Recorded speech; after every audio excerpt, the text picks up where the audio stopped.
السلام عليكم ورحمة الله وبركاته. إن الحمد لله نحمده ونستعينه ونستغفره ونؤمن به ونتوكل عليه ونعوذ بالله من شرور أنفسنا ومن سيئات أعمالنا من يهده الله فلا مضل له ومن يضلله فلا هادي له فلن تجد له وليا مرشدا ونشهد أن لا إله إلا الله وحده لا شريك له والذي لا ضد له ولا ند له لا مثل له ولا مثيل له لا وزير له ولا كفيل له لا شبه له ولا شبيه له لا ولد له ولا والد له وهو الواحد الفرد الصمد لم يلد ولم يولد ولم يكن له كفوا أحد ونشهد أن سيدنا ونبينا وحبيبنا وبشيرنا ونذيرنا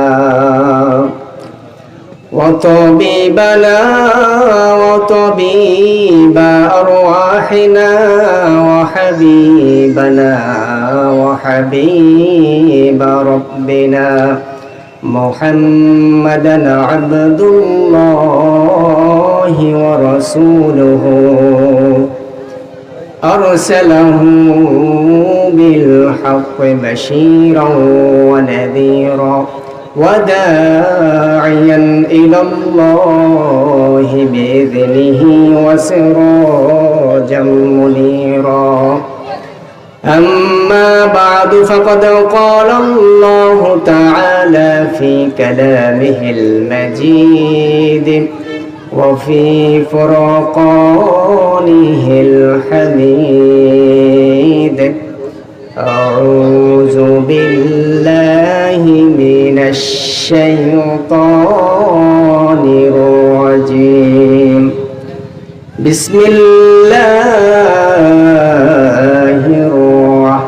الرحمن الرحيم أحسب الناس أن يتركوا أن يقولوا آمنا وهم لا يفتنون إن الله وملائكته يصلون على النبي يا أيها الذين آمنوا صلوا عليه وسلموا تسليما اللهم صل على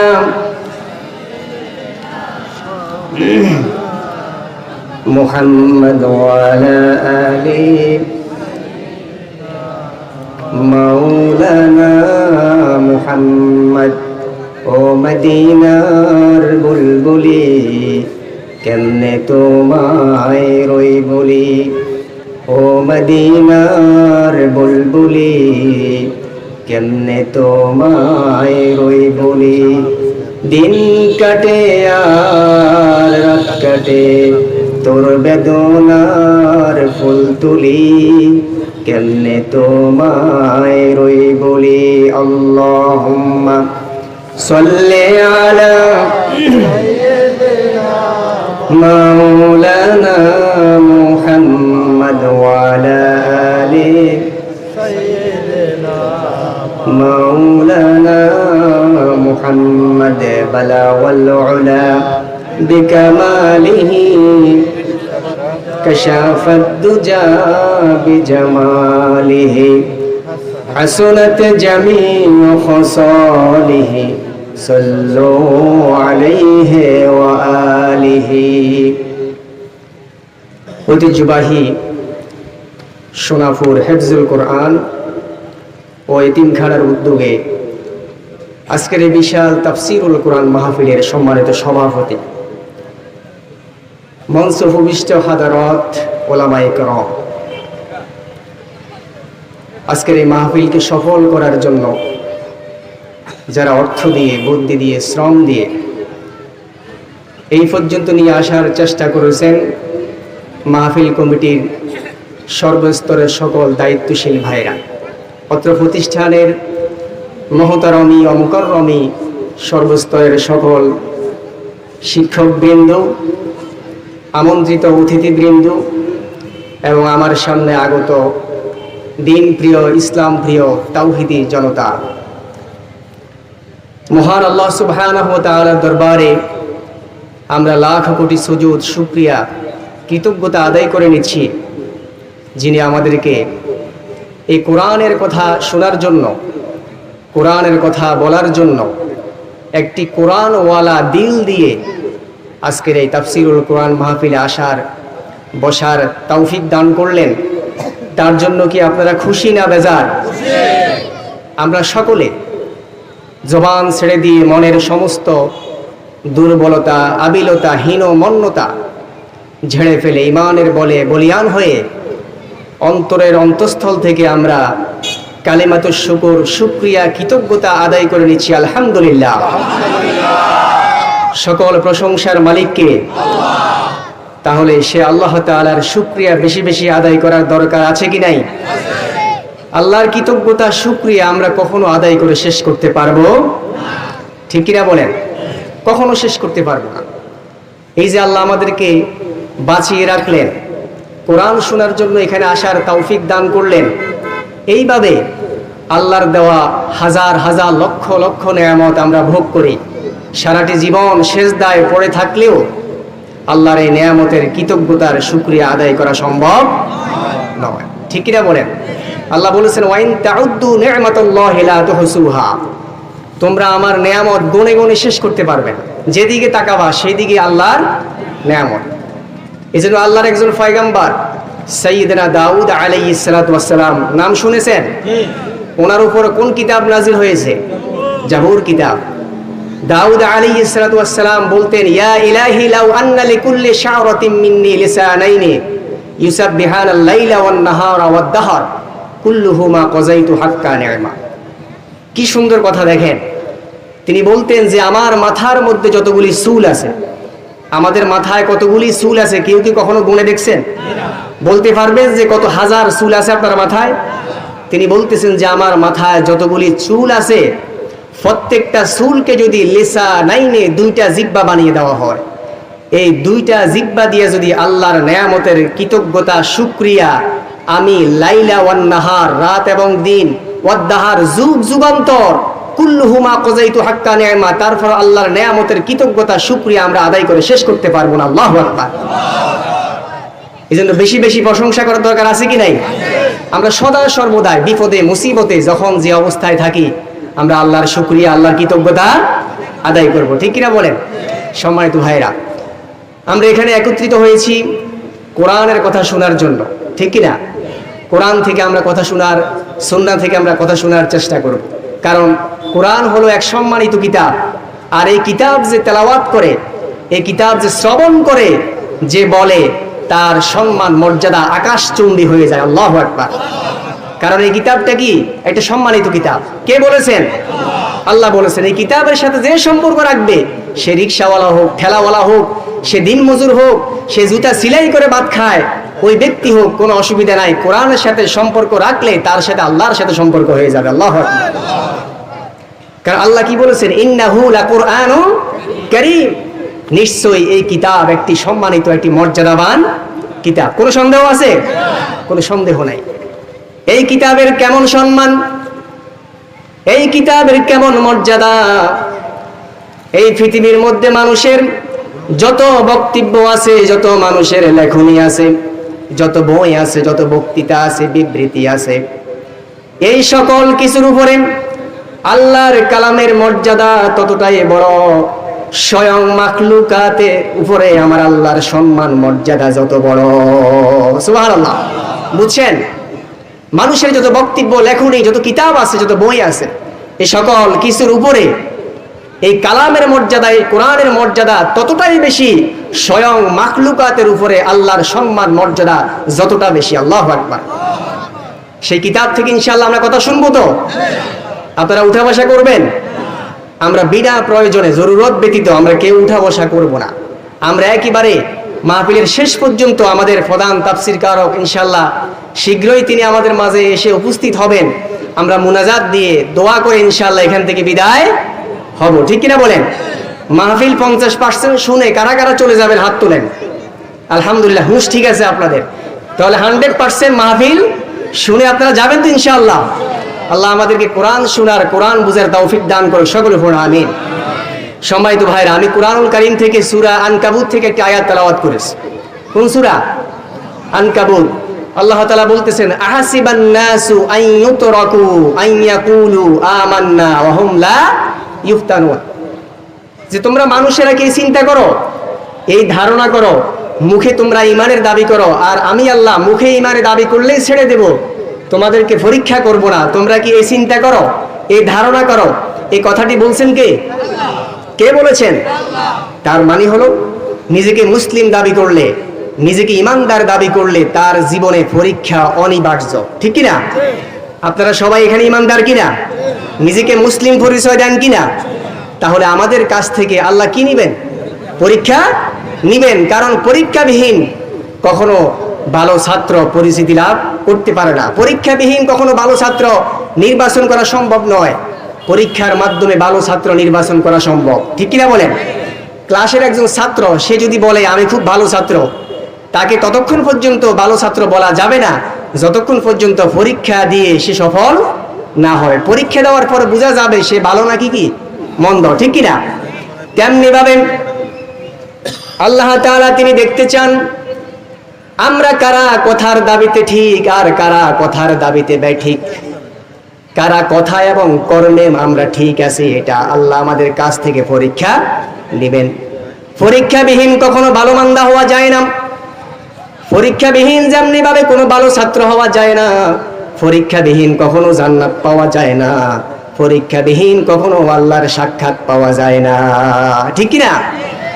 সম্মানিত ভাইয়েরাম, আর এই পরীক্ষার ধরন কি হবে, এই পরীক্ষার উপকরণ কি হবে, এই পরীক্ষার সাবজেক্ট কি হবে, তাও আমার আল্লাহ বলে দিয়েছেন। সূরা বাকারার মধ্যে আল্লাহ বলেন, ওয়ালা নাবলুওয়ান্নাকুম বিশাইইম মিনাল খাউফি ওয়াল জু'i ওয়া নাকসিম মিনাল আমওয়ালি ওয়াল আনফুসি ওয়াত থামারাত। সবাই আয়াতটা পারেন কিনা আপনারা?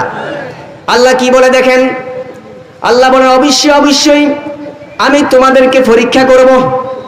কি করব? পরীক্ষা করব। কি দিয়া পরীক্ষা করবেন? তোমার পরীক্ষার বিষয়টা কি হতে পারে, সাবজেক্টটা কি হতে পারে, উপকরণ কি হতে পারে, সেটাও আল্লাহ বলে দিয়েছেন। ভয়, ভয় দিয়ে তোমাকে পরীক্ষা করা হবে। এখন ভয় আমাদের দিলে আছে কি নাই? সবার দিলে ভয় আছে। বিভিন্ন রকম ভয় আমাদের দিলের মধ্যে লালন হয়। তাই আল্লাহ পরীক্ষা করবেন ভয় দিয়া।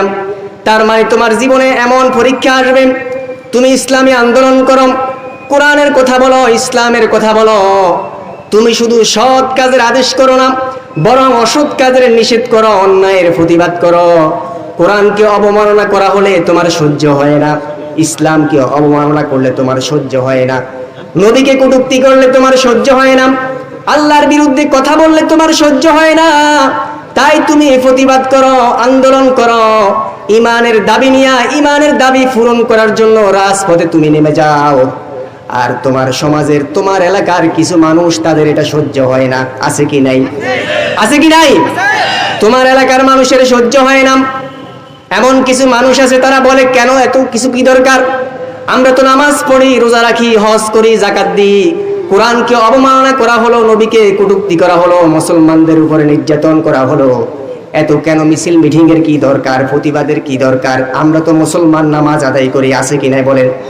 প্রিয় ভাইয়েরাম, যখন তাদের সহ্য হবে না, তারা বলবে ইসলামটাকে টেনে কেন তোমরা রাজপথে আনো?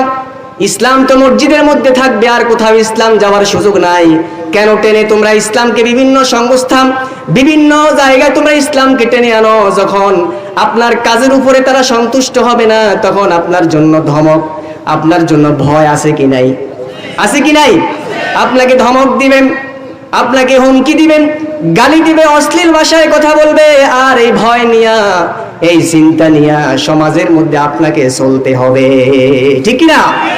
প্রিয় ভাইয়েরাম, এইভাবে ভয় দিয়া, ক্ষুধা দিয়া তোমার ব্যবসা চলে যাবে, চাকরি চলে যাবে, তোমার ফসল ফল ফলাদি নষ্ট হয়ে যাবে, তুমি ক্ষুধায় কষ্ট পাবা, তুমি তৃষ্ণায় কষ্ট পাবা, এমনকি নিজের জীবনটা দিয়াও রব্বুল আলামিন তোমার কাছ থেকে পরীক্ষা নেবেন।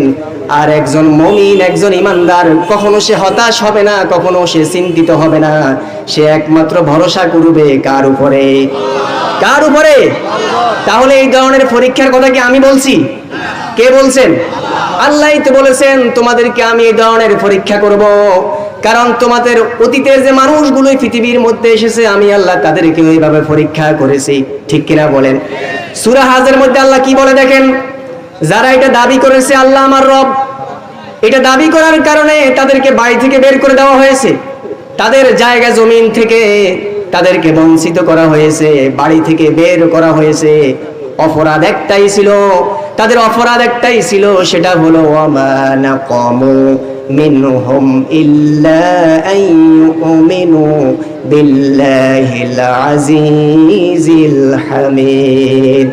অপরাধ একটাই ছিল, দোষ একটাই ছিল, মহাপরাক্রমশালী আল্লাহর উপরে ঈমান আনা, আল্লাহকে রব হিসেবে নিজের জীবনের প্রতিটি ক্ষেত্রে আল্লাহকে মানা, এটাই ছিল তাদের অপরাধ। আর এই অপরাধের কারণে বাড়ি থেকে, ঘর থেকে তাদেরকে বের করে দেওয়া হয়েছে, ঠিক কিনা? সম্মানিত ভাইয়েরা, এই জন্য পরীক্ষা ইমানদারের জীবনে আসবেন, পরীক্ষা করবেন, যাচাই করবেন আল্লাহ তাকে। কারণ এই পৃথিবীর মধ্যে আমরা সম্পদ কামানোর জন্য আমরা আসি নাই, ক্ষমতার জন্য আমরা আসি নাই, পদ পদবীর জন্য আমাদেরকে পাঠানো হয় নাই। হাজার কোটি কোটি টাকার মালিক হবে, সম্পদ নিয়ে প্রতিযোগিতা করবে, আল্লাহ এই উদ্দেশ্যে, এই মিশন এবং ভিশন দিয়ে আমাদেরকে পৃথিবীর মধ্যে পাঠানো হয় নাই। আল্লাহ কেন আমাদেরকে জীবন দিলেন, কেন তিনি আমাদেরকে মরণ দিলেন? কোরআনুল কারীম আল্লাহ সূরা মুলকের মধ্যে বলেন, আল্লাযী খালাকাল মাউতা ওয়াল হায়াতা লিয়াবলুয়াকুম আইয়ুকুম আহসানু আমালা। আল্লাহ কোরআনুল কারীমে বলেন, তিনি সেই সত্তা যিনি জীবন দান করেছেন আর জীবনটাকে মৃত্যুর মাধ্যমে খতম করেছেন। কেন জীবন দিলেন, কেন মরণ দিলেন? তার একটাই কারণ হলো লিয়াবলুয়াকুম আইয়ুকুম আহসানু আমালা। তোমাদের মধ্যে কার আমল ভালো, কার আমল মজবুত, কার ঈমান মজবুত, আমি আল্লাহ সেটা দেখতে চাই, আমি আল্লাহ সেটা পরীক্ষা করতে চাই। সুবহানাল্লাহ। তাহলে জীবন এবং মৃত্যু কেন দিলেন? তোমাদের মধ্যে কার ঈমানটা ভালো, সতেজ, মজবুত, তোমরা কি তাকওয়াবান, কে সঠিক মুসলিম, এটা পরীক্ষা করার জন্য আল্লাহ আমাদেরকে কি দিয়েছেন? জীবন এবং মরণ। আপনারা কি কথা বুঝেন ভাই? কথা কি বোঝা যায়? কষ্ট হয়? একবার তাকবীর দেন, লিল্লাহে তাকবীর, লিল্লাহে তাকবীর। সম্মানিত ভাইয়েরা, এই পৃথিবীর মধ্যে এই জন্য যারা ইমানদারের দাবি করবে তাদের উপরে জুলুম নির্যাতন আছে কি নাই? আজকে দেখেন ভারতের ত্রিপুরায় মুসলমানদের উপরে নির্মম নির্যাতন হচ্ছে, মসজিদগুলো ভেঙে দেওয়া হচ্ছে, মসজিদে আগুন দেওয়া হচ্ছে, কোরআন পুড়িয়ে দেওয়া হচ্ছে। চীনের উইগরের মুসলমানদের উপরে নির্যাতন হচ্ছে। কেন নির্যাতন হলো, কেন অত্যাচার তাদের উপরে হচ্ছে? কারণ তারা মুসলিম, তারা ইমানদার। ওই চীনের মানুষগুলো, ভারতের ত্রিপুরার মানুষগুলো, তারা খোঁজে না কে আহলে হাদিস করে, কে হানাফি, কে চরমনাই, কে আওয়ামী লীগ করে, কে বিএনপি করে, কে জামাত ইসলাম করে। তারা এগুলি খোঁজে না, তারা শুধু খুঁজে খুঁজে দেখে কে মুসলিম, কে নিজেকে ইমানদার দাবি করে, আর তার উপরে নির্মম নির্যাতন তারা আরম্ভ করে, ঠিক কিনা? আমি মিথ্যা বলছি ভাই? এই জন্য প্রিয় ভাইয়েরা, এই পৃথিবীর মধ্যে সকল নবী রাসূল তারা পরীক্ষা দিয়েছেন কিনা? এই পৃথিবীর মধ্যে সবচেয়ে বেশি ইমানের পরীক্ষা যারা দিয়েছিলেন তারা হলেন নবী এবং রাসূলগণ। সবচেয়ে বেশি পরীক্ষা তারা দিয়েছে। আর তাদের মধ্য থেকে সাইয়েদনা ইব্রাহিম আলাইহিস সালাতু ওয়াস সালাম নাম শুনেছেন? তিনি আমাদের কি হন? আমাদের কি হন? মুসলিম জাহানের পিতা। এত বেশি পরীক্ষা আল্লাহ তাকে ঈমানি পরীক্ষা করেছেন। যতগুলো পরীক্ষা আল্লাহ তার কাছ থেকে নিয়েছেন সব পরীক্ষা তিনি ইতমাম হয়েছেন, কামিয়াব হয়েছেন। সুবহানাল্লাহ। অনেকগুলি পরীক্ষা আল্লাহ তাকে করেছেন। আল্লাহু আকবার। কঠিন কঠিন পরীক্ষা। সকল পরীক্ষা পাশ করার পরে আল্লাহ ঘোষণা করলেন, ওয়া ইযিবতালা ইব্রাহিমা রাব্বুহু বিকালিমাতিন ফাআতাম্মাহুন ক্বালা ইন্নী জাইলুকা লিন-নাসি ইমামা। আল্লাহু আকবার। আল্লাহ বলেন, আমি আমার খলিল ইব্রাহিমকে যতগুলো পরীক্ষা আমি তার কাছ থেকে নিয়েছিলাম সব পরীক্ষায় আমার খলিল ইতমাম করেছে, পাশ করেছে। আমি ঘোষণা দিয়ে দিলাম, ওগো আমার খলিল ইব্রাহিম, তামাম বিশ্ববাসীর জন্য তোমাকে আমি আল্লাহ নেতা বানাইয়া দিলাম। দেখছেন অনেকগুলি পরীক্ষা।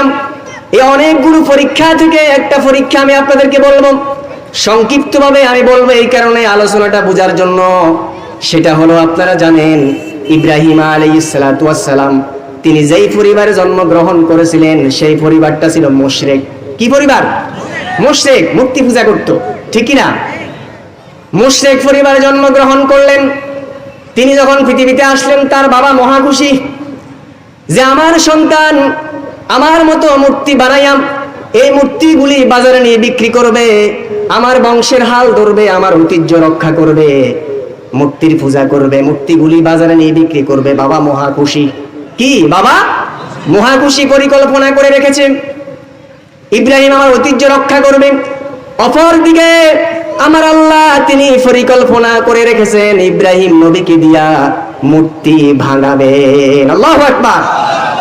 ও সোনাপুরের ভাইয়েরাম, আমি আপনাদেরকে জিজ্ঞেস করতে চাই, খালেকের পরিকল্পনা বড় না মাখলুকের পরিকল্পনা বড়? খালেকের পরিকল্পনা বড়। সেই দিন তার বাবা এই পরিকল্পনা করে রেখেছেন, কিন্তু তার পরিকল্পনা ব্যর্থ হয়ে গেছে। আর আমার আল্লাহর পরিকল্পনা কামিয়াব হয়েছে, সফল হয়েছে। সুবহানাল্লাহ। আজও যারা ইসলাম নিয়ে, কোরআন নিয়ে সমগ্র বিশ্বে মুসলমানদের উপরে জুলুম, নির্যাতন, অত্যাচারের স্টিম রোলার যারা চালিয়ে যাচ্ছে, যারা ইসলামকে ঠেকাবার জন্য, ইসলামের দাওয়াতকে বন্ধ করে দেওয়ার জন্য, নিস্তব্ধ করে দেওয়ার জন্য যারা পরিকল্পনা করে, ষড়যন্ত্র করে, তাদের সমস্ত পরিকল্পনা একদিন না একদিন নস্যাৎ হয়ে যাবে, ধ্বংস হয়ে যাবে। আর আমার আল্লাহর পরিকল্পনা, ইমানদারদের পরিকল্পনা এই পৃথিবীর মধ্যে সফল হয়ে যাবে। ঠিক কি না? কোনো সন্দেহ আছে ভাই? ইব্রাহিম আলাইহিস সালাতু ওয়াস সালাম তিনি তার বাবাকে বিভিন্ন ভাবে বুঝালেন। মনোযোগ কি আছে না গেছে? মনোযোগ কি আসেনি ভাই? কে আসলো কে গেল ওই দিকে তাকাবে না, আমার দিকে তাকাবে। আমার সময় কম, আমাকে মাত্র 1 ঘন্টা সময় দিছে। প্রিয় ভাইয়েরা, ইব্রাহিম আলাইহিস সালাতু ওয়াস সালাম তিনি তার বাবাকে এতভাবে বুঝালেন যে বাবা, তোমরা মূর্তি বানায়া ওই মূর্তির সামনে মাথা নত করো, মূর্তিকে তোমরা দেবতা হিসেবে গ্রহণ করো, তোমরা যে কাজটি করো এটা আল্লাহর সাথে তোমরা বিদ্রোহী করো, আল্লাহর সাথে তোমরা নাফরমানি করো। ঠিক কি না? প্রিয় ভাইরা, কোরআনের ভাষায় আল্লাহ কি বলেন? وَإِذْ قَالَ إِبْرَاهِيمُ لِأَبِيهِ آزَرَ أَتَتَّخِذُ أَصْنَامًا آلِهَةً إِنِّي أَرَاكَ وَقَوْمَكَ فِي ضَلَالٍ مُبِينٍ। আল্লাহু আকবার। আল্লাহ কোরআনুল কারীমে বলেন, ইব্রাহিম নবী তিনি তার বাবা আজরকে বলেছিলেন। ইব্রাহিম নবীর বাবার নাম কি? কি নাম? আজর। তার বাবা আজরকে বলেছিলেন, ও আমার বাবা, তুমি তোমার কওম, তোমার জাতি, তোমরা যে মূর্তি পূজা করো, আসনাম মানে কি? মূর্তি। তোমরা যে মূর্তি পূজা করো, যে মূর্তিকে তোমরা নিজে বানায়া আবার এর সামনে মাথা নত করো, আমি দেখতে পাচ্ছি তোমরা সুস্পষ্ট ভাবে গুমরাহির মধ্যে, পথভ্রষ্টতার মধ্যে ডুবে আছো। আল্লাহু আকবার। বাবাকে বুঝালেন, বাবা বুঝে নাই। মাকে বুঝালেন, মাও বুঝে নাই। সবাইকে বুঝাতে ব্যর্থ হলেন। সমাজের পরিবারের মানুষগুলো ইব্রাহিম নবীর বিরুদ্ধে চলে গেল, মাও তার বিরুদ্ধে চলে গেল, সমাজের মানুষগুলো তার বিরুদ্ধে চলে গেল। প্রিয় ভাইয়েরা, এক পর্যায়ে ইব্রাহিম নবী তিনি সিদ্ধান্ত নিলেন, যে তোমাদেরকে মূর্তি ভেঙে আমি তোমাদেরকে শিক্ষা দেব, তোমাদেরকে আমি নসিহত করব, উপদেশ দেব মূর্তি ভেঙে। এখানে ভুল বুঝার কিন্তু সুযোগ নাই যে ইব্রাহিম নবী মূর্তি ভাঙছে, আমরা হিন্দুদের মন্দিরে ঢুকে মূর্তি ভাঙবো। ইসলাম কখন আমাদেরকে শিক্ষা, কারণ ইসলাম হলো মানবতার ধর্ম, ঠিক কিনা? ইসলাম প্রত্যেকটা ধর্মের প্রতি শ্রদ্ধাশীল, কারণ আল্লাহ তো বলে দিয়েছে লাকুম দীনুকুম ওয়ালিয়া দীন। তারা তাদের ধর্ম নিয়া, তাদের উপাসনালয় গির্জা নিয়া, মন্দির নিয়া তারা থাকবে। তোমরা খবরদার তাদের মন্দিরের মধ্যে, তাদের ধর্মীয় উপাসনালয় গিয়ে মূর্তিকে তোমরা গালি দিও না। কারণ হলো তারা না বুঝে তোমার রবকে, তোমার আল্লাহকে কি করবে, গালি দিবে। এই জন্য প্রিয় ভাইয়েরা, ইব্রাহিম নবী সেই দিন মূর্তি ভাঙার উদ্দেশ্য কি ছিল? তিনি মূর্তি এই কারণে ভাঙেন নাই যে মূর্তি ভাঙলে তারা আর মূর্তি পূজা করবে না, এই উদ্দেশ্যে তিনি ভাঙেন নাই। বরং তিনি মূর্তি ভেঙে তাদেরকে শিক্ষা দিতে চেয়েছিলেন, উপদেশ দিতে চেয়েছিলেন। কারণ মূর্তি ভাঙলে কখনো মূর্তি পূজা বন্ধ হয় না, মূর্তি ভাঙলে কখনো মূর্তি পূজা চিরতরে বন্ধ হয় না। 2 ঘন্টা পরে, একদিন পরে তারা আবার আরো ভালোভাবে মূর্তি বানায়া তার গোলামি করবে, তার ইবাদত করবে, ঠিক কিনা বলেন? ইব্রাহিম নবী সেই দিন তাদেরকে শিক্ষা দিতে চেয়েছিলেন, নসিহত করতে চেয়েছিলেন, ও আমার জাতির মানুষেরা, ও আমার কওমের মানুষেরা, আমি মূর্তি ভেঙে যে মূর্তির গলার মধ্যে আমি অস্ত্র ঝুলিয়ে রাখলাম, কুঠার ঝুলিয়ে রাখলাম, লম্বা ইতিহাস, আমি সেদিকে যাব না। প্রিয় ভাইরা, ইব্রাহিম নবী জাতির লোকদেরকে বলেছিলেন যে মূর্তি নিজেকে সেভ করতে পারে না, অন্যের আক্রমণ থেকে নিজেকে হেফাজত করতে পারে না, বাঁচাতে পারে না। কাল কিয়ামতের দিন আল্লাহর আদালতে, ওই কঠিন বিভীষিকাময় কিয়ামতের মাঠে আল্লাহর আযাব গজব থেকে কিভাবে মূর্তি তোমাদেরকে বাঁচাবে, তোমরা এখান থেকে শিক্ষা গ্রহণ করো। আল্লাহু আকবার। যে মূর্তি নিজেকে বাঁচাতে পারে না, তোমরা নিজেরা বানাইয়া ওর সামনে মাথা নত করো।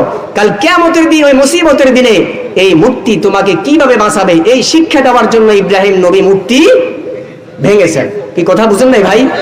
কি কথা কি বোঝা যায়? প্রিয় ভাইয়েরা, কিন্তু তারা নসিহত গ্রহণ করে নাই, উপদেশ গ্রহণ করে নাই, উল্টা বুঝেছে। তারা বলল ইন্নাহু লামিনাজ জালিমিন, নিশ্চয়ই যে কাজটি করেছে সেই হলো জালিম। নাউজুবিল্লাহ। ইব্রাহিম নবী জালেম না মানবতার বন্ধু?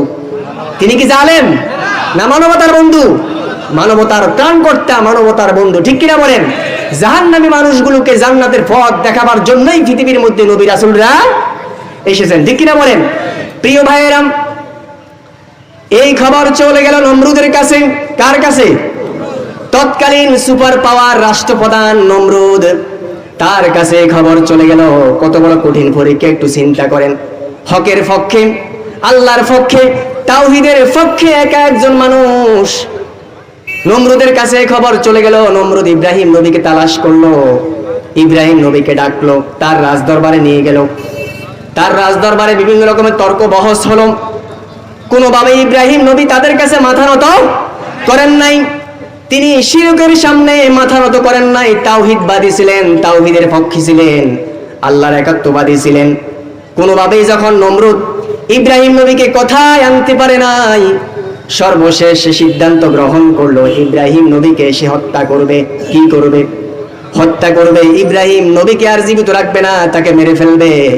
কারণ আমরা দেখেছি ভাই, অতীত থেকে পৃথিবীর মধ্যে যত স্বৈরা শাসক এসেছে, যত বিদ্রোহী পৃথিবীর মধ্যে এসেছে, কাফের মুনাফিক এসেছে, জালিমরা পৃথিবীর মধ্যে অতীত থেকে যত এসেছে, তারা যখন ইমানদারদের সাথে যুক্তি তর্কে যখন তারা পারে না, তখন তারা সিদ্ধান্ত গ্রহণ করে ওকে ধরো, ওকে মামলা দাও, ওকে জেলখানায় ঢুকাও, ঠিক না?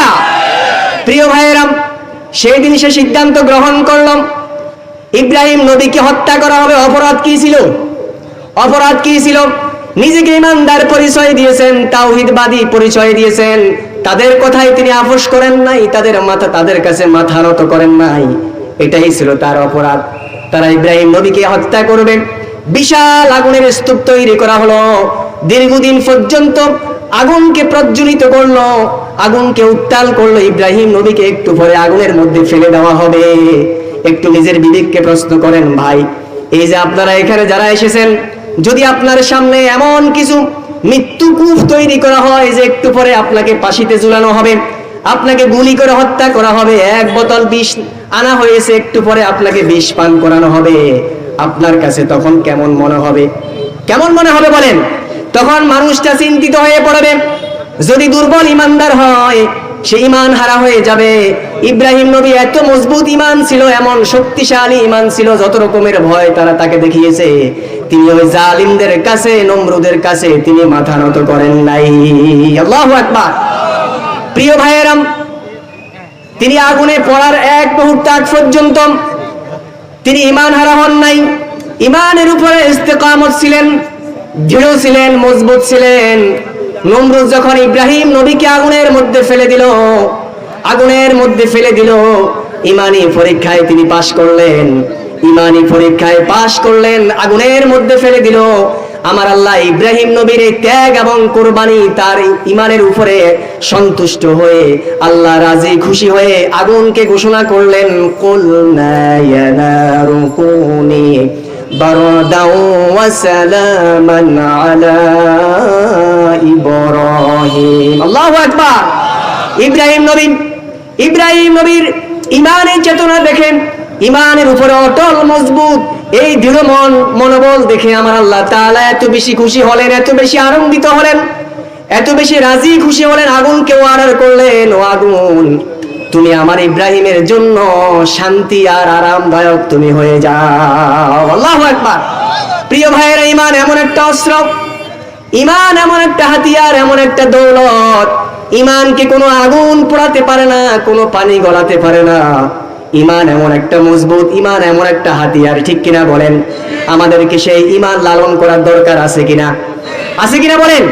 প্রিয় ভাইরা, যে আগুনের কাজ হলো সব কিছু জ্বালিয়ে পুড়িয়ে ছাইভস্ম করে ফেলা, ঠিক কিনা? আগুনের বৈশিষ্ট্য কি? সব কিছু জ্বালিয়ে পুড়িয়ে ছাইভস্ম করে ফেলা। লোহা দিলে লোহা হজম করে ফেলে, কাঠ দিলে কাঠ হজম করে ফেলে, কিন্তু ইব্রাহিম নবী নরম তুলতুলে একজন মানুষের একটা ফসম আগুন পোড়াতে পারে নাই। আল্লাহু আকবার। দেখছেন? আল্লাহু আকবার। ইমান এমন একটা দৌলত, কোন মানুষ তার সম্পদ নাই সে জাহান্নামে যাবে না, সম্পদ আছে সে জাহান্নামে যাবে না। জাহান্নামে যাওয়ার একমাত্র কারণ হবে ইমান থাকা আর না থাকা, ঠিক কিনা বলেন? প্রিয় ভাইয়েরা, ইব্রাহিম আলাইহিস সালাতু ওয়াস সালাম তিনি ইমানের পথে দৃঢ় ছিলেন, মজবুত ছিলেন, অটল ছিলেন। ওই আগুনকে রব্বুল আলামিন জান্নাতের বাগান বানিয়ে দিয়েছেন। সে আল্লাহ এখনো আছে কি নাই বলেন? সে আল্লাহ এখনো আছে না নাই? ওই আগুনকে আল্লাহ এখনো জান্নাতের বাগান বানিয়ে দিতে পারেন কিনা? শুধু আমাদের দরকার ইব্রাহিম নবীর মতো ইমান।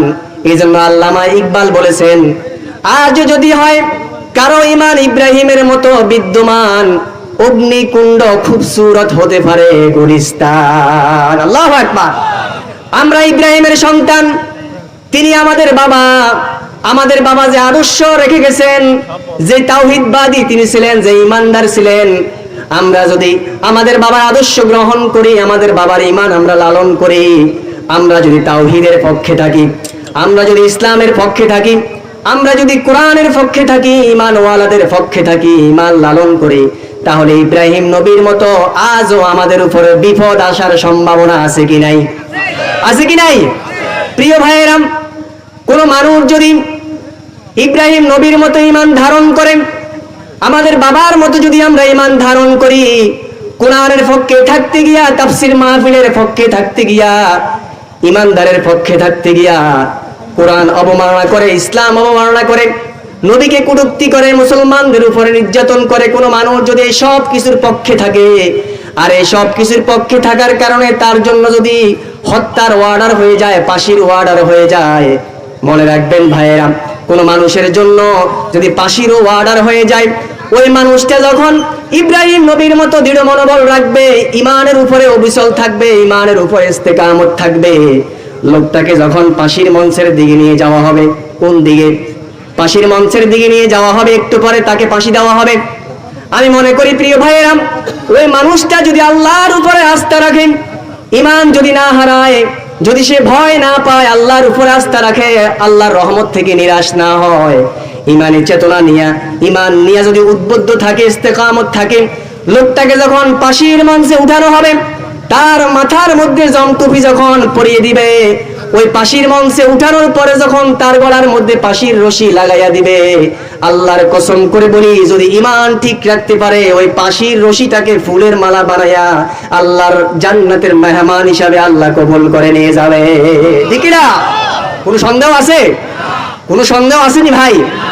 কারণ আল্লাহ তো বলে দিয়েছেন, ইন্নাল্লাযীনা ক্বালু রাব্বুনাল্লাহু সুম্মা ইসতাকামু তাতানাজ্জালু আলাইহিমুল মালাঈকাতু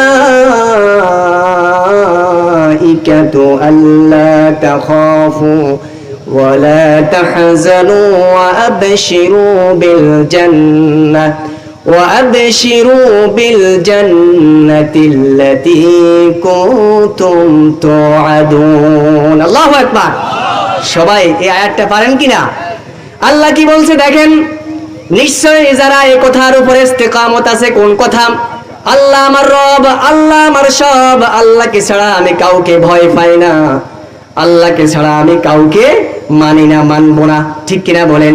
যেই ব্যক্তি ঈমান গ্রহণ করে, তাওহীদের যেই বাক্য, তাওহীদের যে হেডলাইন লা ইলাহা ইল্লাল্লাহ, এই কালেমার উপরে যে অটল থাকবে, মজবুত থাকবে, এই কালেমার যে দাবি, সম্পূর্ণ দাবি যেই ব্যক্তি মেনে নিবে, ওই ব্যক্তি যখন বলবে আল্লাহ আমার রব, আল্লাহ আমার সব, জীবনের সব ক্ষেত্রে আল্লাহ ছাড়া আমি কাউকে মানি না, আল্লাহ ছাড়া কোনো আইনদাতা নাই, কোনো বিধানদাতা নাই, কোনো সংবিধানদাতা নাই, যে মানুষটা জীবনের শুরু থেকে শেষ পর্যন্ত এই কথার উপরে ইস্তেকামত থাকবে। কি থাকবে? ইস্তেকামত থাকবে, দৃঢ় থাকবে, শক্তিশালী হয়ে ঈমানকে লালন করবে। ওই ব্যক্তির যখন মৃত্যু হবে, তার মৃত্যুটা যদি পাশিতে হয়, তার মৃত্যু যদি গুলি করে হয়, তাকে যদি বিষ পান করে মৃত্যু দেওয়া হয়, শ্বাসরুদ্ধ করে তাকে মৃত্যু দেওয়া হয়, গরম তেলের মধ্যে তার মৃত্যু হয়, তার মৃত্যু যদি আগুনের মধ্যে হয়, আর জীবনের শেষ মুহূর্তে যদি ঈমান না হারায়, ঈমান নিয়ে থাকে, আমার আল্লাহ বলেন মৃত্যুর সময় আমি আল্লাহ আসমান থেকে একদল ফেরেশতা প্রেরণ করি। ওই ফেরেশতা এসে ওই লোকটার সামনে বলে, ও আল্লাহর বান্দা, আল্লাহ তাখাফু, তোমার কোনো ভয় নাই, ওয়ালা তাহজানু, তোমার কোনো টেনশন নাই, তোমার কোনো চিন্তা নাই, ওয়া আবশিরু বিল জান্নাতিল্লাতী কুনতুম তুআদুন, তুমি সেই জান্নাতের সুসংবাদ গ্রহণ করো, যেই জান্নাতের ওয়াদা হাজার হাজার বছর আগে আল্লাহ তোমার সাথে করেছে। দেখছেন ভাই? আপনারা বলেন, একটা লোকের সামনে যদি মৃত্যুর সময়, মনে করেন এই যে আমরা এখানে যারা আছি, আমাদের মৃত্যুর সময় যদি এমন কোন মেসেজ আল্লাহ আমাদেরকে দেন, আসমান থেকে ফেরেশতা পাঠান, আপনার আশেপাশে আব্বা আম্মা বসে আছে, আপনার আত্মীয় স্বজন বসে আছে, কেউ ফেরেশতা দেখে না, কিন্তু এখন আপনার মৃত্যু হবে, আপনার মৃত্যু হয় পাশিতে হবে, নয় যে কোনো কারণে আপনাকে মানুষ মৃত্যু দিবে, এখন আপনাকে মেরে ফেলবে। ওই ফেরেশতারা এসে যদি কোনো মানুষকে তাকে আশ্বস্ত করে, তাকে আল্লাহ তাখাফু ওয়ালা তাহজানু, তোমার কোনো টেনশন নাই, কোনো চিন্তা নাই, আর জান্নাতটা যদি তার সামনে এইভাবে তুলে ধরে, আপনারা বলেন ওই লোকটা জান্নাতের দিকে তাকাতে তাকাতে হাসতে হাসতে তার জীবনটা বের হয়ে যাবে, সে কল্পনা করতে পারবে না মৃত্যু তার কখন হয়ে গেছে। আল্লাহু আকবার। ঠিক কিনা বলেন? এমন মৃত্যু আমরা চাই কি চাই না? এমন মৃত্যু আমরা চাই কি চাই না? কারণ মৃত্যু তো আমাদের একদিন আছে ভাই। আমরা কিছু মানুষ মনে করি কি জানেন, যে মনে হয় স্বাভাবিকভাবে মৃত্যু হলে মনে হয় কোনো কষ্ট নাই। ঠিক কিনা? কারণ একটা মানুষ যখন মৃত্যু শয্যায় শায়িত, তার একটু পরে মৃত্যু হবে, সে ঠোঁট নাড়াবার শক্তি থাকে না।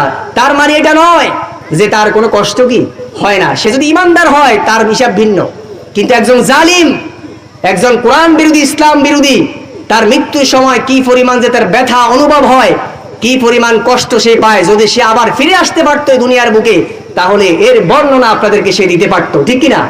কিন্তু পৃথিবীর মধ্যে তার ফিরে আসার কোনো সুযোগ আছে?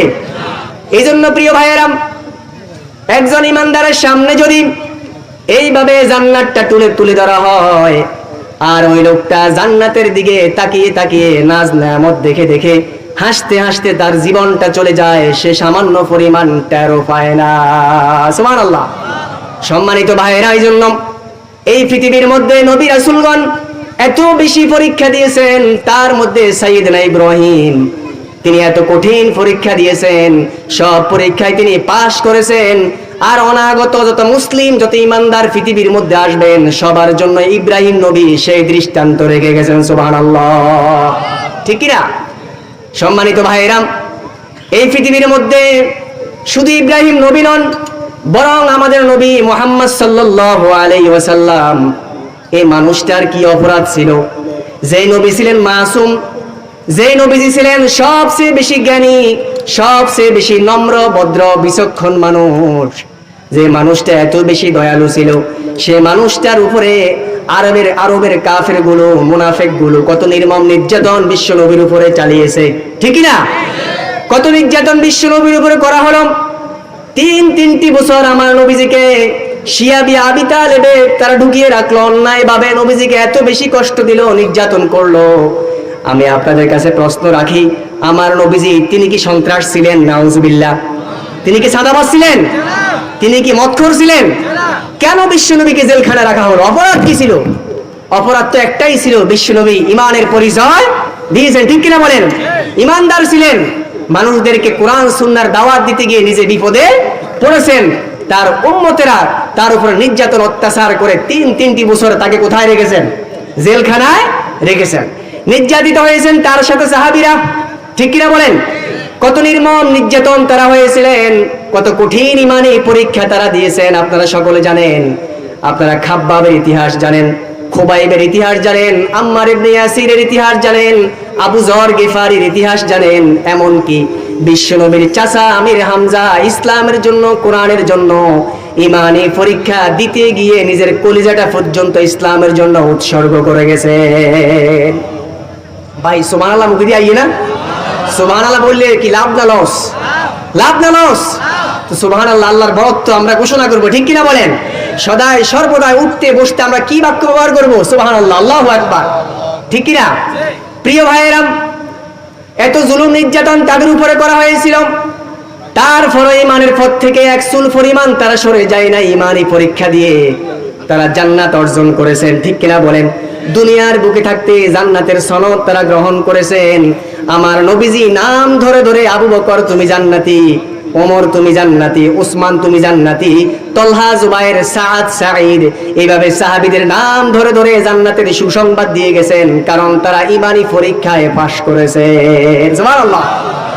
প্রিয় ভাইয়েরা, এইভাবে জুলুম নির্যাতন এত বেশি তাদের উপরে করা হয়েছিল, সাহাবীরা নির্যাতিত হতে হতে, অত্যাচারিত হতে হতে বিশ্ব নবীর কাছে বললেন, ইয়া রাসূলুল্লাহ, ইয়া হাবিবাল্লাহ, আমাদের উপরে এত বেশি জুলুম করা হচ্ছে, এত বেশি নির্যাতন করা হচ্ছে, আমাদের আর সহ্য হয় না। কি হয় না? সহ্য হয় না। আল্লাহর কাছে একটু দোয়া করেন। মাতা নাসরুল্লাহ, আল্লাহর সাহায্য কখন আসবে? আল্লাহর কাছে একটু দোয়া করেন, আমরা তো আর সহ্য করতে পারতেছি না। তখন নবীজি তার সাহাবীদেরকে ইমানের উপরে টিকে থাকার জন্য, আল্লাহর রহমত থেকে যেন নিরাশ না হয়, এই পরামর্শ দেওয়ার জন্য নবীজি তাদেরকে ধৈর্য ধারণ করার, সহিষ্ণুতা অবলম্বন করার পরামর্শ দিয়েছেন। নবীজি তাদেরকে উগ্রবাদী করে তোলেন নাই। আল্লাহু আকবার। নবীজি তাদেরকে পরামর্শ দিয়েছেন, নবীজি তাদেরকে ধৈর্য ধারণ করার যুক্তি দিয়েছেন।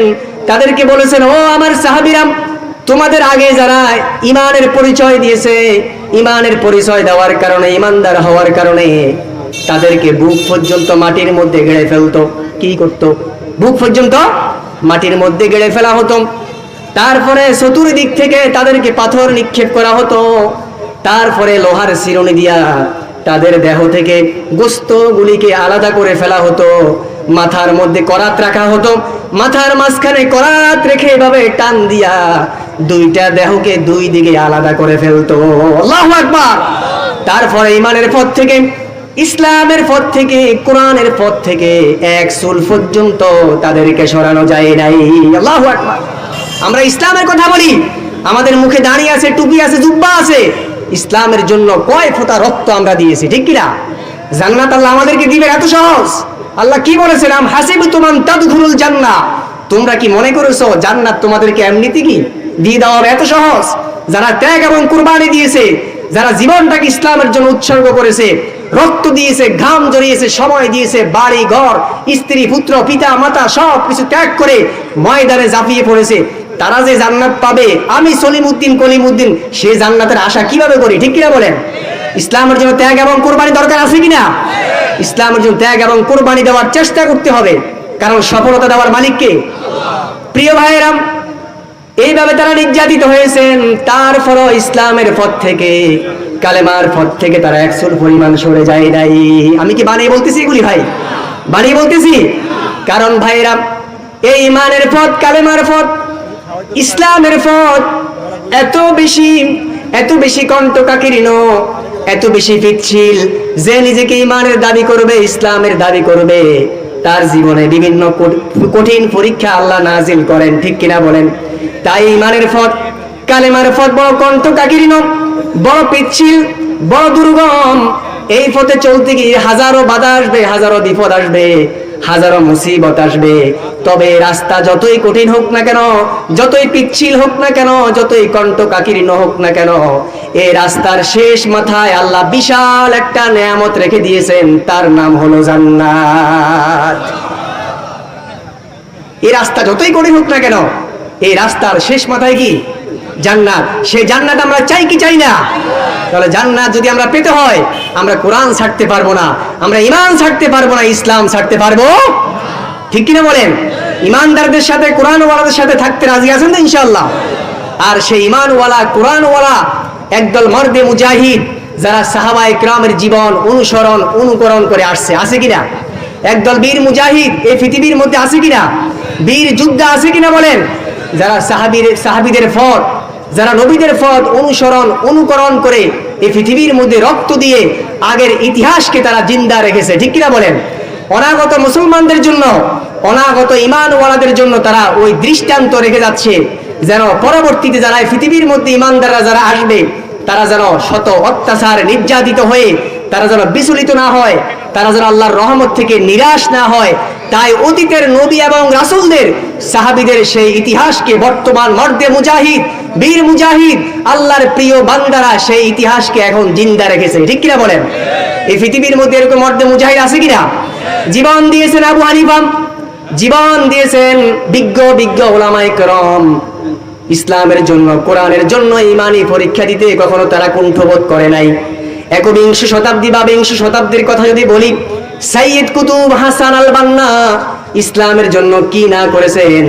এত সম্পদ ছিল, জায়গা জমিন ছিল, সব কিছু ত্যাগ করে দিয়া ঈমানি পরীক্ষা দিতে গিয়া নিজের জীবনটা পর্যন্ত রক্ত আল্লাহর জমিনে দিয়ে দিয়েছেন, সুবহানাল্লাহ। প্রিয় ভাইয়েরা, আজও তাদের উত্তরসূরি আমাদের জমিনে আছে কি নাই? আছে কি নাই? কিয়ামত পর্যন্ত থাকবে কিনা?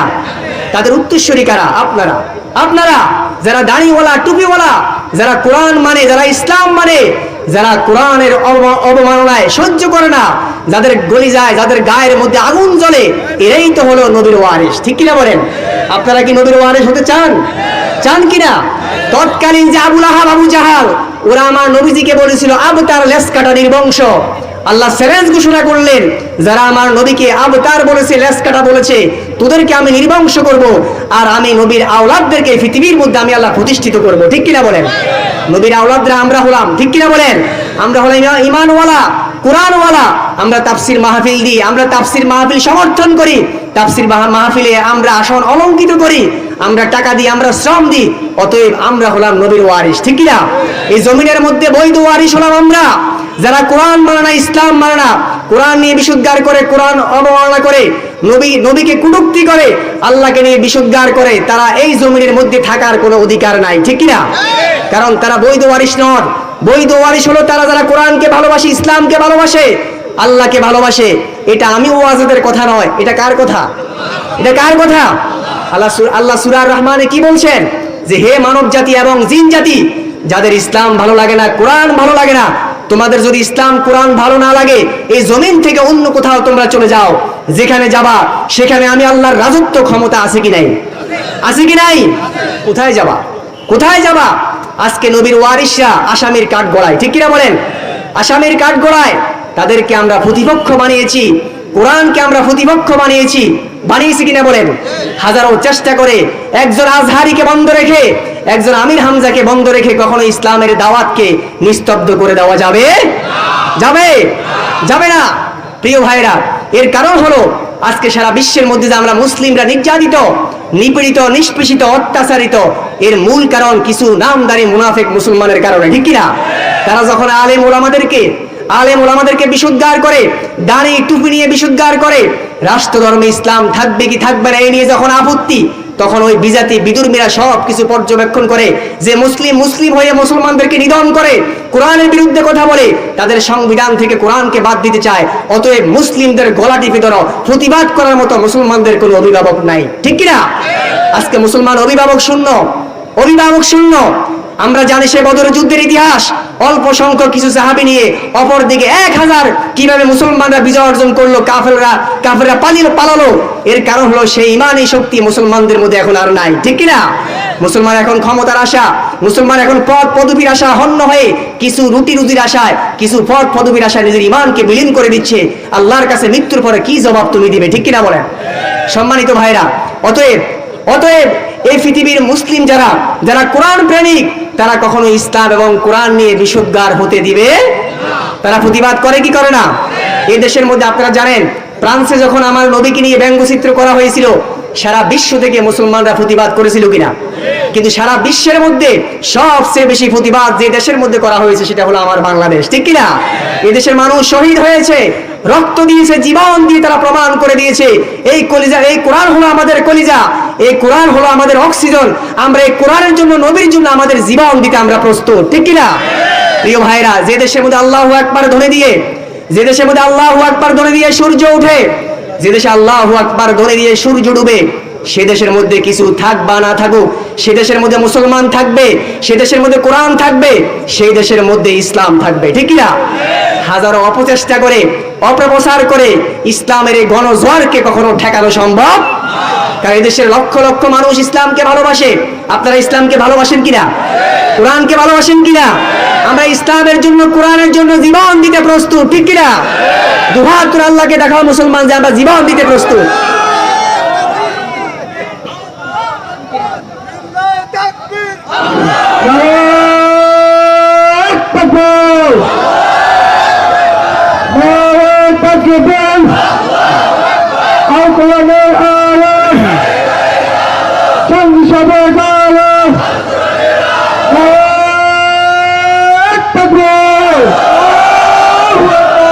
আল্লাহ আমাদের এই তাকবীরকে কবুল করুক, সকলে পড়া আমিন। আল্লাহ ওই কিয়ামতের কঠিন মুসিবতের দিনে এই যে কতগুলি মানুষ এখানে আসছে, সব ছবি তোমার কাছে আছে আল্লাহ। এই ভিডিও যেমনি ভাবে হচ্ছে, আমাদের এই ভিডিওটা তুমি করতেছো আল্লাহ, কাল কিয়ামতের দিন, কঠিন মুসিবতের দিনে তোমার বরত্ব ঘোষণা করার কারণে আমাদেরকে কঠিন মুসিবত থেকে তুমি নাজাত দিয়ে দিও, সকলে পড়া আমিন। প্রিয় ভাইরা, তাহলে এবার দেখুন ইসলাম এবং কোরআনের জন্য আমাদের ভালোবাসা আছে কি নাই? আছে কিনা বলেন? কারণ এদেশের লক্ষ লক্ষ তরুণ, লক্ষ লক্ষ যুবক ইসলামের জন্য, কোরআনের জন্য জীবন দিতে প্রস্তুত, ঠিক কিনা? প্রিয় ভাইরা, হাজারো চেষ্টা করে কখনো 90% মুসলমানের দেশে মানুষদেরকে কোরআন এবং সুন্নাহ থেকে মাহরুম করা সম্ভব নয়। কারণ আমরা জানি যে অতীত থেকে ইসলামকে ঠেকাবার জন্য, কোরআনের বাতিকে নিভাবার জন্য সেই আবুল আহাব, আবু জাহাল, উতবা, সাইবা বিশ্বনবীর দাওয়াতি মিশন এবং ভিশনকে নিস্তব্ধ করে দেওয়ার জন্য, ইমানদারদেরকে ঠেকাবার জন্য, নামাজীদেরকে ঠেকাবার জন্য কত চেষ্টা তারা করেছে, তারাই নিস্তব্ধ হয়ে গেছে। ইসলাম আছে, ইসলাম থাকবে, কিয়ামত পর্যন্ত ইসলামের প্রচলন থাকবে, ঠিক কিনা? কারণ ইসলাম আছে বিধায় তো আমরা বেঁচে আছি, ইসলাম আছে বিধায় তো আপনি এখনো অক্সিজেন পাচ্ছেন, ইসলাম আছে বিধায় তো এখনো আমরা রিজিক পাচ্ছি। যেদিন ইসলাম থাকবে না, আলেম থাকবে না, কোরআন থাকবে না, ইমানদার থাকবে না, সেই দিন এই পৃথিবী আর টিকবে কারণ কোন ইমানদারের উপরে আল্লাহ কিয়ামত কায়েম করবেন। অতএব এই পৃথিবীর মধ্যে যতই মানুষ ইসলাম নিয়ে, কোরআন নিয়ে বিশুদ্ধার করুক, মুসলমানদেরকে নির্যাতন অত্যাচার করুক, কখনো তারা ইসলামের গণজোয়ারকে ঠেকাতে পারবে? কারণ এই আওয়াজ তো দিয়েছিল ফেরাউন, এই আওয়াজ তো দিয়েছিল নমরুদ। ফেরাউন যখন দেখলো, মুসা যখন বললো আলা লাহুল খালকু ওয়াল আমর, সৃষ্টি যার, আইন চলবে তার, সংবিধান চলবে তার, যখন মুসা নবী এই কথা ফেরাউনের সামনে দাঁড়িয়ে বললেন, তখন ফেরাউন বলল ইন্নী আখাফু আন ইউবাদদালা দীনাকুম, আমি আশঙ্কা করতেছি যে মুসা আমার দিনটাকে, আমার সংবিধানকে পরিবর্তন করে দেয় কিনা, ঠিক কিনা? সেই দিন ফেরাউন ভয় পেয়েছিল, ফেরাউন চেয়েছিল মুসা নবীকে ঠেকাবার জন্য, তার জন্ম ঠেকাবার জন্য, তার দাওয়াতি মিশনকে ঠেকাবার জন্য, কিন্তু সে ব্যর্থ হয়ে গেছে, সে সফল হতে পারে।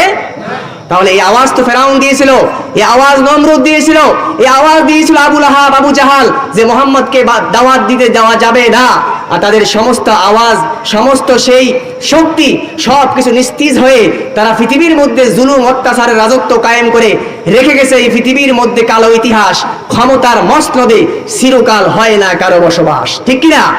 ক্ষমতার মসনদে কি চিরজীবন আমরা থাকবো? আমরা থাকবো না। আল্লাহ এক একজনকে দিয়ে ক্ষমতার ফালাবদল করেন। অতএব মুসলমান এমন ঈমান রেখে যেতে হবে, এমন কর্ম রেখে যেতে হবে যে আমার মৃত্যুর পরেও যেন মানুষ আমার জন্য কবর জিয়ারত করে, ঠিক কিনা? যে অমুক ব্যক্তি ভালো ছিল, খুব ভালো ছিল, তাফসীর প্রেমিক ছিল, কোরআন প্রেমিক ছিল, আমাদেরকে সহযোগিতা করেছে তাফসীর মাহফিলে, আমাদের মাদ্রাসায় সহযোগিতা করেছে, আলেমদেরকে সহযোগিতা করতো, ভালোবাসতো। এমন নিদর্শন, এমন দৃষ্টান্ত রেখে যাবেন যেন মৃত্যুর পরও মানুষ আপনার কথা স্মরণ। আর এমন দৃষ্টান্ত রেখে যাওয়া যাবে না ওই আবু লাহাব, আবু জাহাল যারা চলে গেছে তাদের নাম পৃথিবীর মধ্যে, তাদের নাম মুখে নেওয়ার মতো কোনো ব্যক্তি খুঁজে পাওয়া যাবে? কোনো ব্যক্তি তাদের খুঁজে পাওয়া যাবে না। অতএব প্রিয় ভাই, আমরা সকলে ইসলামের পক্ষে, কোরআনের পক্ষে থাকতে রাজি আছি তো ইনশাআল্লাহ? রাজি আছি তো ইনশাআল্লাহ? জীবন চলে যাবে, আমরা ঈমান হারাবো না, ঠিক কিনা? জীবন চলে যাবে, কোরআন ছাড়বো না। জীবন চলে যাবে, ইসলামের জীবন বিধান আমরা ত্যাগ করবো না। আমরা কোরআন নিয়ে বাঁচতে চাই, আমরা ইসলাম নিয়ে বাঁচতে চাই, আমরা ঈমানদার হয়ে বাঁচতে চাই। আর যেই দিন আমরা মরতে চাই, কোরআনকে নিয়ে আমরা মুখে নিয়ে মরতে চাই, ঠিক কিনা? কারণ মৃত্যুতে আমাদের একদিন আসবে, মৃত্যু থেকে আমরা কেউ বাঁচতে পারবো? কেউ আমরা বাঁচতে পারবো না। ঈমান নিয়ে বাঁচতে চাই, ঈমান নিয়ে আমরা মরতে চাই। আজকের এই জুলুম নির্যাতন প্রমাণ করে যে ইসলামের বিজয় অতি কাছাকাছি, ঠিক কিনা? আপনারা জানেন বিশ্বনবী যখন মক্কায় আক্রান্ত হয়েছিলেন, মক্কায় নির্যাতিত হওয়ার পর যখন তিনি মদিনায় গেলেন, মদিনায় তিনি একটি সোনালী সমাজ উপহার দিয়েছিলেন। যে জমিন থেকে বিশ্বনবীর জালেমরা বের করে দিয়েছিল, আল্লাহ চ্যালেঞ্জ ঘোষণা করেছেন, নবী সেই ঘনপথের, সেই ভূমির আপনাকে আমি উত্তরাধিকারী বানিয়ে দেব, ঠিক কিনা বলেন? নবী আবার সেই জমিনে ফিরে এসেছেন কিনা? আজকে যারা জুলুম নির্যাতন অত্যাচার করো, সেই মাজলুমদের হাতে আল্লাহ পৃথিবীর ভূখণ্ডকে তাদের হাতে তুলে দিবেন ইনশাআল্লাহ, ঠিক কিনা? একটি সময়ের অপেক্ষা, একটি সময়ের অপেক্ষা। জুলুম নির্যাতন যত বেশি হবে, ইসলামের বিজয় তত কাছাকাছি চলে আসবে, ঠিক কিনা বলেন? ইসলামের বিজয় যখন হয়ে যাবে, ইসলামের বিজয় যখন হয়ে যাবে, তখন এই পৃথিবীর মধ্যে আর কোনো মত, আর কোনো দল, আর কোনো ব্যক্তি, আর কোনো মতভেদ খুঁজে পাওয়া যাবে না। সারা বিশ্বের মধ্যে ইসলামের পতাকা ফতফত করে উড়বে ইনশাআল্লাহ, ঠিক কিনা? আল্লাহ, আমরা জানি না ওই ইসলামের বিজয় পর্যন্ত আমরা বেঁচে থাকবো কিনা।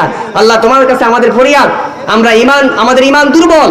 আল্লাহ গো, কোনোভাবেই যেন আমরা ঈমানটাকে ধ্বংস না করি।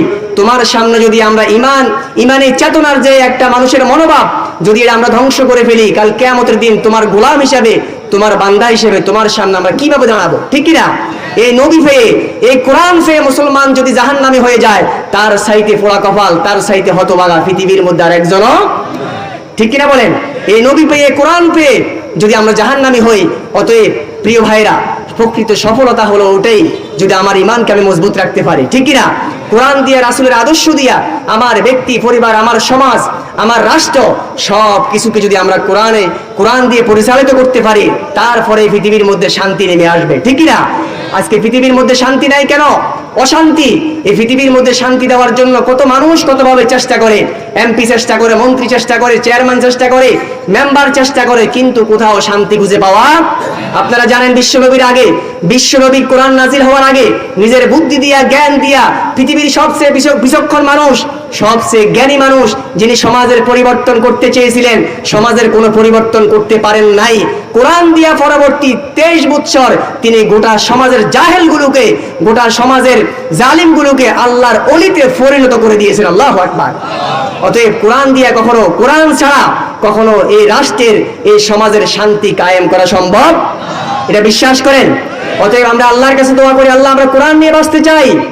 আল্লাহ, তুমি আমাদের প্রত্যেককে কবুল করো, সকলে পড়ো আমিন। আমাদের ঈমানে কওয়াত, আমাদের ঈমানে জাহানকে আল্লাহ তুমি আরো বৃদ্ধি করে দাও। আমাদের সমাজের মধ্যে শান্তি কায়েম করো। আর যারা আমরা তাফসীর মাহফিলে সহযোগিতা করেছি, আল্লাহ আমাদের প্রত্যেকের তাফসীর মাহফিলকে কবুল করে নাও, আমাদেরকে কবুল করে নাও। আয় আল্লাহ, আমরা কোনোভাবেই যেন নামাজ তরক না করি, ইসলাম বিদ্বেষী না হই, আমরা আমাদের সাধ্যমতো ইসলামের পক্ষে থাকার চেষ্টার সেই ঈমানের শক্তি আল্লাহ তুমি আমাদেরকে দিয়ে দাও। আমি আমার কথা এখানে শেষ করে নিচ্ছি। আমি যতগুলো কথা বলেছি, আমার কথার মধ্যে ভুল ভ্রান্তি হতে পারে, কারণ কেউ ভুলের ঊর্ধ্বে নয়। আমি আল্লাহর কাছে দোয়া করি, আল্লাহ আমার সমস্ত ভুল ত্রুটিগুলি ক্ষমা করে এই মাহফিলকে, আমাকে, আপনাদেরকে কাল কিয়ামতের দিন নাজাতের দরিয়া যেন আল্লাহ তাআলা বানিয়ে দেন, সকল পড়া আমিন। হাযা মা ইনদি ওয়াল ইলমু ইনদাল্লাহ। আসসালামু আলাইকুম ওয়া রাহমাতুল্লাহি ওয়া বারাকাতুহু। ধন্যবাদ।